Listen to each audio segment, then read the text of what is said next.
Aujourd'hui, je me rends à Concarneau où je vais rencontrer un spécialiste de la plongée. Il va nous emmener dans les îles de Glénan et même jusqu'à Mayotte. Bonjour, je suis aujourd'hui avec Éric Sauvage. Nous sommes à Concarneau.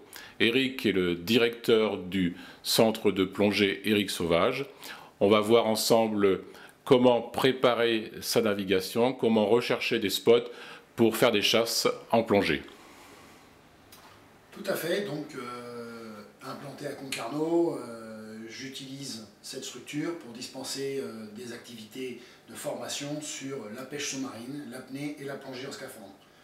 Je suis également formateur agréé par LC Technologies pour tout ce qui est formation sur les appareils Lowrance, sondeur, GPS, traceur, structure scan. Donc Eric, concrètement, peux-tu nous montrer comment, à partir de la carte Navionics Sonar Chart, retrouver ou identifier un spot pour la chasse sous-marine? Alors tout à fait, là par exemple, je suis au port de Concarneau, je veux aller aux îles de Glénan, donc avant d'aller chercher, je vais zoomer arrière pour avoir une vue approximative de l'endroit où je vais aller chercher mon waypoint.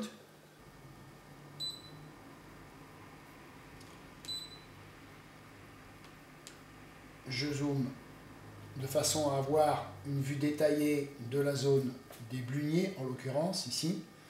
Et une fois que j'ai trouvé cette zone sur laquelle figurent certains waypoints, je vais pouvoir, par l'intermédiaire du petit curseur qui est ici, il y a une touche Fish and Chip, donc ça correspond à carte pêche.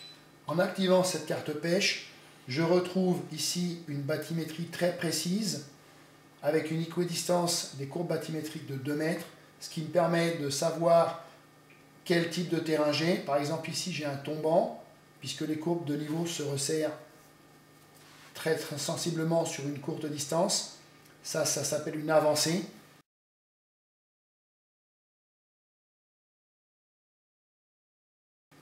Et à l'inverse, ici, par exemple, on voit que les courbes de niveau sont un peu plus écartées et qu'elles rentrent vers l'intérieur de la zone rocheuse. Ça s'appelle un rentrant. Donc voilà un rentrant, voilà une avancée. Et l'avancée, ça représente une zone très intéressante pour trouver du poisson, aussi bien par la détection du sondeur que par une inspection visuelle directe, puisque sur ce type de terrain, je vais pouvoir trouver des roches qui vont faire plusieurs mètres de hauteur, des structures qui vont abriter le poisson, parce qu'ici il y aura des courants, il y aura un changement important de structure, de bathymétrie, de profondeur, avec de la vie, et ça retient le poisson. D'autres éléments qu'on peut également trouver sur la carte, là par exemple je vais décocher la carte pêche, et en reculant par l'intermédiaire du zoom, je vais venir trouver sur la zone ici, en interprétation directe, les courants qui seront directement donc centrés sur le déplacement ainsi que le sens de déplacement ainsi que la vitesse. Et je peux également trouver sur la carte d'autres renseignements du type correspondance des marées ici avec un curseur en lecture directe qui m'indique que pour l'instant j'ai 3,80 m de hauteur à cet endroit-là, et que comme j'ai une flèche rouge, la mer est en train de monter. Donc d'un coup d'œil très précis, très rapide, je vois que la mer monte et que j'ai 3,80 m en plus de la sonde indiquée d'eau sur les courbes et les profondeurs de la carte. Alors maintenant, quand je cherche une zone que je ne connais pas et que j'ai envie de travailler d'une manière plus confortable, je peux le faire directement par l'intermédiaire d'un PC, en allant sur le site navionics.com et en choisissant l'onglet Web Applications, ce qui va me permettre d'aboutir à une carte générale qui représente par exemple cette zone ici, c'est la zone de tout à l'heure, où on voit les détails ici R qui indique qu'il y a de la roche présente dans ce secteur et que la partie la plus haute, elle est à 14,60 m ici. En zoomant sur cette région, petit à petit, les courbes de niveau vont être de plus en plus précises, les points de plus en plus précis, et là on s'aperçoit que de 14,60 m, on passe on passe à une roche qui remonte à 10 mètres. Donc on gagne 4 mètres en profondeur. Et surtout, on a une configuration plus précise du terrain avec les différentes avancées, les différents tombants qui sont au pourtour de ce plateau rocheux. Là, il y a quelque chose qui m'interpelle tout de suite, c'est ce petit sec ici. Voilà, ça c'est très intéressant puisqu'on est sur une courbe ici, 32 mètres de profondeur à marée basse, et que ici, on arrive sur 30 mètres, puis 20 mètres. Il y a sûrement des roches qui sont dans les 12-15 mètres dans cet endroit-là. Donc une fois que je serai sur le terrain avec mes appareils, je viendrai sur ce type de détection pour trouver les roches intéressantes afin d'y pêcher. Je crois aussi que tu as utilisé la carte Sonar Chart avec une Platinum Plus dans l'océan Indien. Tout à fait. Je vais venir me placer ici au niveau des Comores, c'est là où j'ai pu chasser et surtout détecter les zones intéressantes.